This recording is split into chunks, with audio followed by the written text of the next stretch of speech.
gonna tell you a story of a time I got abducted by space aliens. I was working second shift as a machinist. On the drive home, around 11 o'clock, I encountered a lorry parked up on the side of the road. It shot a blue beam at me, the occupants did. And then the next thing I know was a blue and white spacecraft converged upon me. The next memory that I have is on the spacecraft. I'm talking to these grey alien blokes, and I asked them, does this hoopty go light speed?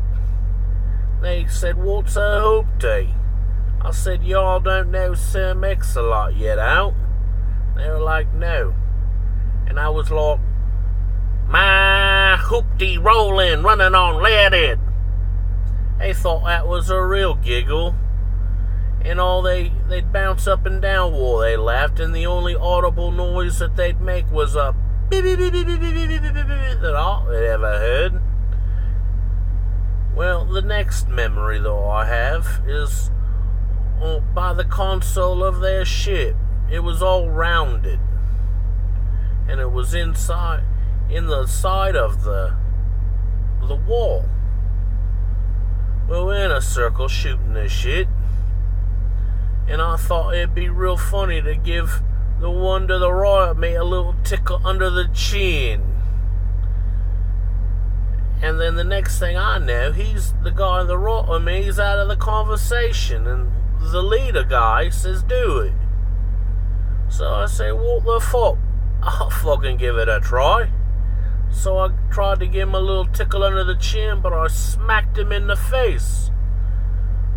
Because my depth perception was off. Because they're a fifth dimensional entity. And like you call me, objects are closer than they appear. Well, they thought that was funny. They did the beep beep beep beep beep beep beep beep again. Well, the next thing I remember is all of them standing up on their tippy toes, straight as a board, looked like they was getting electrocuted.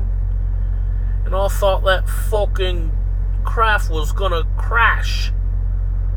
Well, then they came out of it, and I was very relieved. And they said, we've got to go take you to see someone. I said, who you gonna take me to see?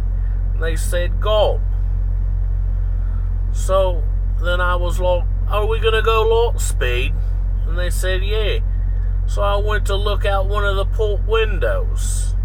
And they said, no, you got to sit on one of these poles with your back to it so you don't go flying all over the fucking place.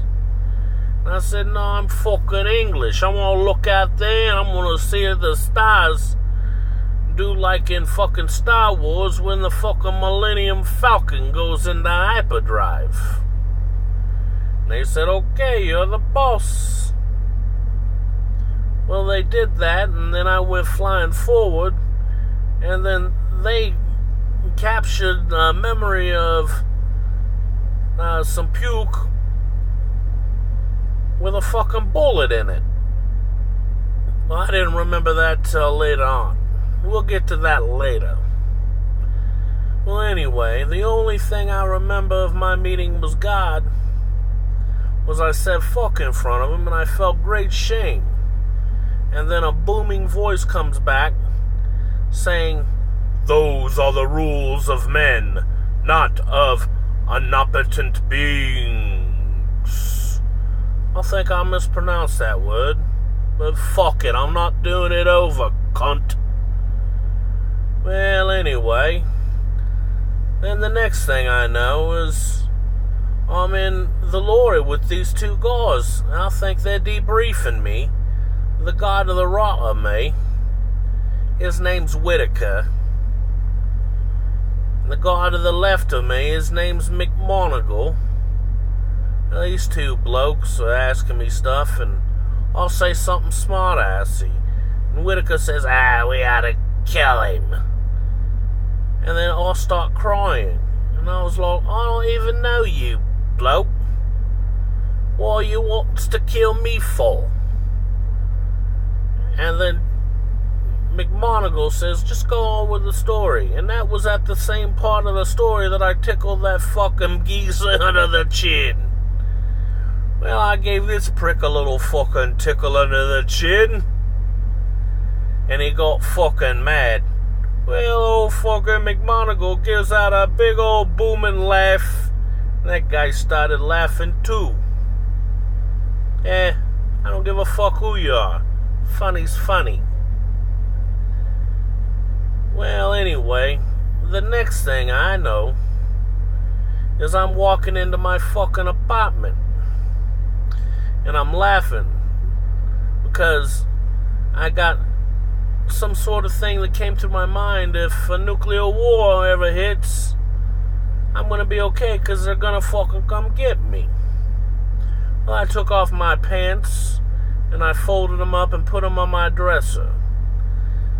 On a side note, months down the road, there was a bloke over there, my friend Alameda. He came and he picked those fucking pants up, and those pants were just held together by basically the stitches. He said, what the fuck did you do to these pants? I said, I don't know. It must be chemicals from work. So that's my story on how I had a close encounter of the fourth kind. Raw as rain. Good thanks.